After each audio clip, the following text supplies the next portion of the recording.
Bonjour. À l'heure où je vous parle, le prix de l'or est d'environ 50 000 euros le kilo. Et il ne cesse d'augmenter. Vous imaginez un petit lingot, comme celui-là, 1 kilo, 50 000 euros. Qui n'a jamais rêvé d'en avoir un chez soi ou d'en fabriquer? Eh bien, dans cette vidéo, je vais vous démontrer scientifiquement, techniquement, pratiquement, et sérieusement bien sûr, que c'est possible et à moindre coût. En effet, comment se fait-il que, dans les temps très anciens, des grandes civilisations comme les Incas ou les Égyptiens, sans haute technologie, quasiment à main nue, arrivaient à créer de nombreux objets à partir de ce métal, l'or, des trésors immenses, sans une ressource extraordinaire? Des trésors, et comme le nom l'indique, trésor, très, or. Depuis la nuit des temps, l'alchimie était une des principales activités des plus grands savants. Transmuter du métal vil en or. Newton, par exemple, bien connu en mécanique par ses lois comme la gravité, a consacré plus de la moitié de son temps à cette science entre guillemets, science secrète, et connue sur tous les continents depuis des millénaires, même peut-être plus, et pratiquée encore aujourd'hui. Alors bien sûr, pour fabriquer, créer ou faire de l'or, il n'y a pas que l'alchimie. Je vais vous en parler. Mais entrons tout de suite dans la démonstration que c'est possible, effectivement, fabriquer de l'or à moindre coût, simplement, puis je vous montrerai comment faire de plusieurs manières. Commençons par la description scientifique de l'or. C'est quoi? La classification périodique des éléments de Mendeleïev nous dit que l'atome d'or est constitué de 79 électrons, charge négative, qui tournent autour d'un noyau composé de 79 protons, charge positive, et de 118 neutrons, charge nulle. Ok. Chaque élément est ainsi constitué d'électrons, de protons et de neutrons. Si l'on modifie la structure électronique, c'est-à-dire en retirant ou en ajoutant un ou plusieurs électrons, l'atome change et donc le matériau change lui aussi. Nous sommes ici dans des réactions nucléaires. Et c'est ce qui se passe tous les jours dans les centrales nucléaires avec l'uranium ou le plutonium. C'est ce qui se passe aussi dans les laboratoires comme le CERN en Suisse. Et même à la surface du Soleil, naturellement, avec l'énergie immense qui y existe. Alors pour l'or, comment peut-on faire donc? En revenant au tableau périodique des éléments, le métal le plus proche de l'or, c'est quoi? À gauche, le platine, symbole PT, encore plus rare et plus cher, mais découvert en 1735, où ça? En Amérique du Sud, et utilisé par les Indiens précolombiens. Tiens, bizarre, non? Ces civilisations où l'or était présent partout, sans haute technologie. L'atome de platine possède 78 électrons, 78 protons et 117 neutrons. Vraiment très proche de l'or. Et juste à droite de l'or, c'est quoi? Le mercure, au symbole Hg, bien connu lui aussi. On en trouve des traces dans les tombeaux égyptiens, plus de 2000 ans avant notre ère. Tiens, encore bizarre aussi, non? Une civilisation qui a mis l'or dans son culte. Le mercure possède 80 électrons, 80 protons et 122 neutrons. Mais pas très loin non plus de l'or. Vous voyez, on parle de la science nucléaire avec ses grosses centrales, l'ère moderne. Mais il semblerait quand même que d'autres civilisations l'auraient ainsi pratiqué, différemment bien sûr. À partir du platine ou du mercure, ça semble simple. Il nous faut juste une énergie pour faire marcher tout cela. Mais c'est possible. Mais alors, pourquoi on nous parle de plomb quand on veut faire de l'or?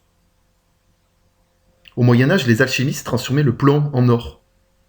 C'est ce qui est bien sûr, effectivement, le plus connu de tous quand on parle d'alchimie, transformer du plomb en or, ou transmuter du plomb en or. Transmuter, tout simplement parce qu'on change le métal en lui-même, au fond de lui. Transformer, c'est simplement changer sa forme. On parle bien de transmutation. Alors, regardons le tableau périodique. Encore une fois, bon voilà, l'or et le plomb. Le plomb, il est là, sur la même ligne que l'or, déjà 3 cases après lui. Donc pas loin quand même. À l'époque, sans grande connaissance, encore moins que les Égyptiens et les civilisations précolombiennes, bon, le platine n'était pas connu en Europe, et le mercure, c'est dangereux, cher et difficile de s'en procurer. Alors que le plomb, il y en avait partout, et très simple de l'utiliser. Sa température de fusion très basse, et sa ductilité en font de lui un matériau idéal. Donc ça colle, tout s'explique parfaitement. Alors, légende, mythe, mais pas tant que ça. À partir de mercure, de platine ou de plomb, c'est possible, et ils l'ont fait. Peut-être qu'ils le font encore. Certains le font encore. Ça marche. Scientifiquement, ça s'explique. Il manque quelques ingrédients, bien sûr, secrets, mais ça marche. Alors continuons, creusons encore un peu pour en savoir un petit peu plus. Et pour savoir en pratique comment faire. Donc avec du platine, la formule chimique, pour ainsi dire, est simple. Donc un platine plus un électron plus un proton plus un neutron égale un or. Pour le mercure, un mercure moins un électron moins un proton moins 4 neutrons égale un or. Pour le plomb, un plomb moins 3 électrons moins 3 protons moins 8 neutrons égale un or. Ok. Comme on l'a dit, il nous faut une énergie immense pour faire cela. Mais les savants l'ont trouvé. Et les formules donc peuvent s'écrire ainsi.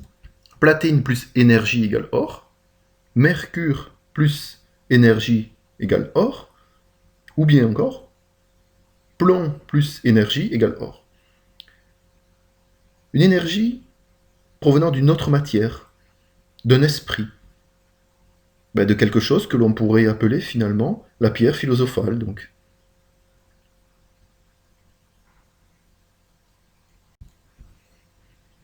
En jouant avec tous les éléments, on pourrait donc les combiner et en formant d'autres, avec une énergie particulière. Regardons maintenant les textes anciens alchimiques, des vieux traités. Difficiles au premier abord parce qu'ils sont codés. L'or est assimilé au soleil, au dieu, un enfant roi comme il l'appelle. Cet enfant roi est donc engendré par un homme et une femme. Bon, jusque-là, rien de magique, rien de sorcier. L'or, son symbole, c'est un disque plein, avec un point au centre. C'est le soleil. Le symbole de l'homme, on le connaît, c'est celui-là, un cercle, avec une flèche vers le haut. Et c'est aussi le symbole de Mars, dieu de la guerre dans la mythologie romaine, et le symbole du fer. Le symbole de la femme, lui, c'est un cercle aussi, et une croix vers le bas. Mais c'est aussi Vénus, déesse de l'amour dans la mythologie romaine, et le symbole du cuivre. Symboliquement donc, Mars et Vénus engendrent un enfant roi, mais la mythologie nous le dit bien. Mars, Vénus, ils ont bien eu une relation secrète, et de leur relation sont nés plusieurs dieux. Alors le fer et le cuivre peuvent engendrer l'or? Allons voir sur le tableau périodique. Scientifiquement, pour tenter d'y trouver une piste, un chemin, une clé, une porte. Le fer, 26 électrons, 26 protons, 30 neutrons. Le cuivre, 29 électrons, 29 protons, 35 neutrons. L'or, bon, on l'a vu, c'est 79 électrons, 79 protons, 118 neutrons. Déjà, au passage, le fer et le cuivre sont sur la même ligne, donc sensiblement des mêmes propriétés. Donc alors, 29 le cuivre, 26 le fer, si on additionne tout ça, 26 plus 29 égale 55 électrons, le fer plus le cuivre, alors que l'or c'est 79. Perdu. Peut-être pas. On parle ici des atomes. Mais dans la pratique, on peut prendre plus de fer ou plus de cuivre. Et s'il existait une combinaison qui permette de vérifier l'équation A, dose de fer, plus B, dose de cuivre, donne C, dose d'or, à une énergie secrète près. Alors on va faire un peu de mathématiques. Simple, hein, je vous rassure. Quel est le plus petit trio de nombres entiers naturels non nuls A, B, C, tel que A fois 26 plus B fois 29 égale C fois 79. Alors vous pouvez chercher sur Excel ou autrement. Ben voilà ce que l'on trouve. A égale 8, B égale 1, C égale 3. Regardez, hein, ça marche, hein. 8 fois 26 égale 208. 1 fois 29, bon ben 29, et 208 plus 29 égale 237. Et 3 fois 79 égale 237. Ça marche. 8 atomes de fer avec un atome de cuivre, et on a tout ce qu'il faut pour faire 3 atomes d'or. D'un point de vue des électrons, donc, électroniquement, ça semble OK.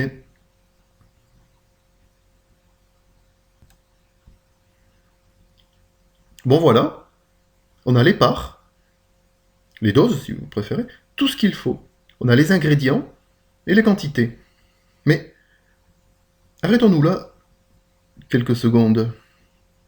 Le fer, l'homme, avec le cuivre, la femme, ça nous donne donc l'or, l'enfant roi, le trésor. Trésor? Ou 3 ors? 3 ors. Tiens, c'est bien ce qu'on a trouvé, hein. 3 ors. Et 8. Ben 8, c'est la nuit. Ça s'écrit quasiment pareil, hein. C'est bien ça. La nuit, l'homme avec une femme engendre l'enfant, le trésor. La nuit, c'est donc bien ça, c'est le feu secret et l'environnement. Mettez un homme et une femme en plein jour, bon, possible, hein, mais c'est plus difficile. Mais la nuit, ensemble, isolés, ça marche mieux. Alors le chiffre 8 symbolise donc la nuit. Ils sont liés. Forcément.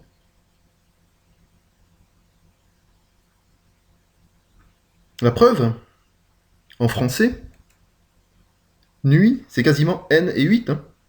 N, 8. En anglais, night, c'est quasiment N et 8. N et 8. En allemand, Nacht, N et Art, N et 8. En espagnol, Noche, Ocho, N. Pareil. En italien, ben ça marche aussi, N et 8. La nuit. Bizarre, non? Même jusqu'à l'écriture du mot 8 et nuit. À une lettre près. Et encore, hein, une demi-barre près. Une toute petite ligne prolongée du N vers le haut. Et nuit devient 8. Non. Il n'y a donc pas de hasard. Tout est lié. Bon, vous allez dire, ok, pour les électrons, ça marche. Mais pour les protons, bon, forcément, c'est pareil, ça marche. Mais pour les neutrons, alors, calculons tout cela. Alors, 8 fois le fer plus 1 fois le cuivre égale 3 fois l'or. Le fer, 30 neutrons. Le cuivre, 35 neutrons. Et l'or, 118 neutrons. Donc alors, comme on l'a dit, électrons et protons, ça marche bien. Et pour les neutrons, alors 8 fois 30 pour le fer, plus 1 fois 35 pour le cuivre, égale 275. Et pour l'or, 3 fois 118 égale 354. Ah ben mince, 275 d'un côté, 354 de l'autre. Ben mince, ça marche pas. Pff. Déçu? Peut-être pas. Si on regarde un peu plus en détail, donc dans le premier membre, on va dire, le fer et le cuivre, on a 275. Et pour arriver alors à 354, qu'est-ce qui nous manque? Si on fait la soustraction, 354 moins 275, ça fait 79. Donc il nous manque 79 neutrons. 79, mais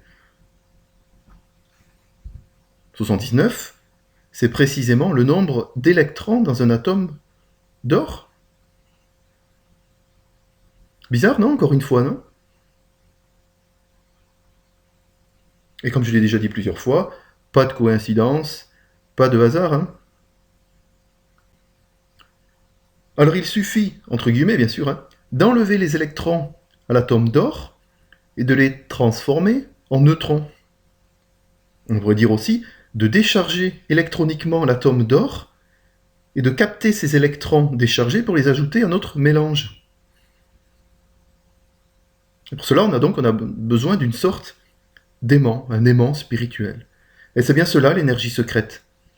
Un aimant magique, un feu secret issu de l'or, du soleil, qui va permettre d'unir l'homme et la femme pour donner naissance à un enfant.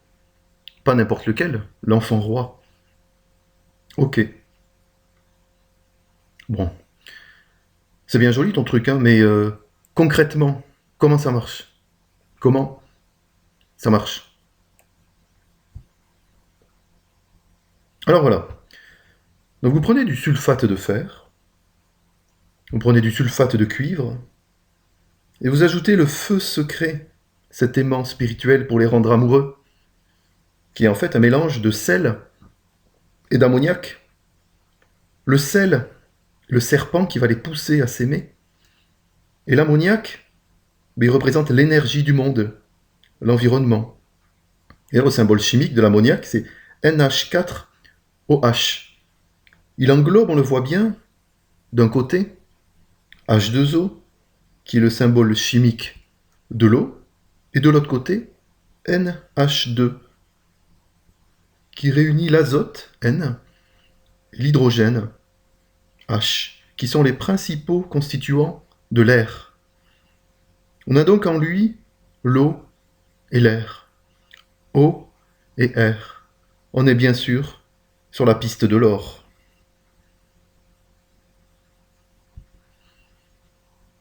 Alors vous mélangez donc tout ça. Vous commencez par voir un noir intense et profond, qui est le corbeau, ou Satan. On rentre dans les ténèbres. C'est la putréfaction ou la crucifixion. Puis au cours du temps, c'est toute une variété de couleurs qui apparaissent. C'est la deuxième étape, la licorne, Lucifer. On entre dans la lumière, c'est la résurrection.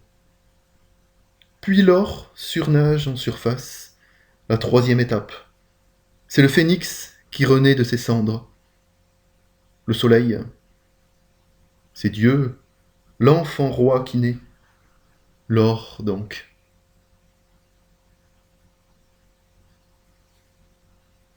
Voilà, je vous ai tout dévoilé sur un plateau doré ou d'argent.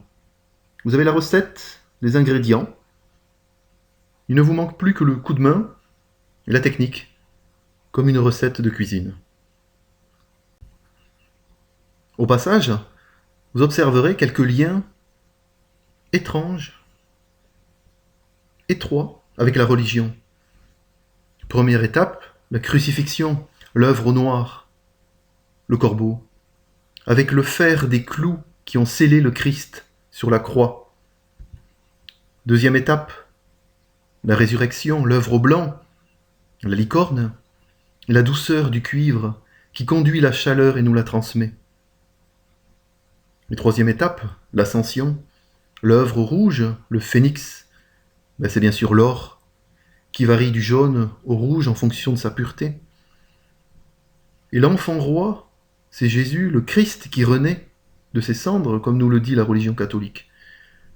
Alors la religion n'est donc finalement qu'un code ou qu'une clé pour cacher un secret millénaire et pour nous expliquer comment fabriquer de l'or. À vous de voir. Je ne vais pas plus loin sur ce sujet-là, la religion, mais on pourrait y passer des heures. Alors revenons à notre recette de cuisine. Tout n'est peut-être pas que symbolique, dans un sens ou dans un autre. Moi j'ai essayé, et j'ai réussi. Voilà mes images, non truquées bien sûr. Hein. Vous avez le droit d'en croire, d'en conclure, d'en penser ce que vous voulez. L'or surnage en surface.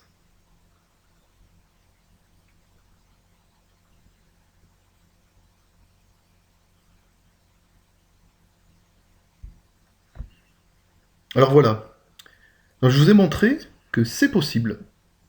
Fabriquer, faire, créer de l'or à partir de platine, de mercure ou de plomb. On appelle ça l'alchimie. À partir de fer et de cuivre. C'est ce qu'on appelle l'hyperchimie. Mais c'est possible. Ils l'ont fait. Ils le font encore. Allez voir mes autres vidéos sur ma chaîne. Je vous en dévoile à l'intérieur des recettes précises et d'autres secrets. À vous donc de charmer le corbeau pour goûter au phénix. Pistez le loup gris venu d'Orient. Combattez les aigles et les 3 ors seront à vous. Vous obtiendrez ce que vous désirez. Mais souvenez-vous bien de cet adage des alchimistes. Nul ne peut transmuter s'il se n'est transmuté lui-même. Alors vous comprendrez bien ce second adage des alchimistes.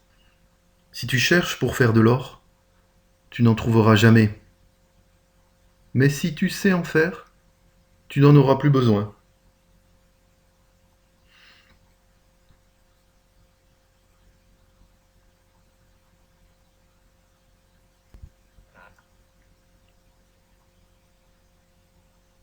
À bientôt.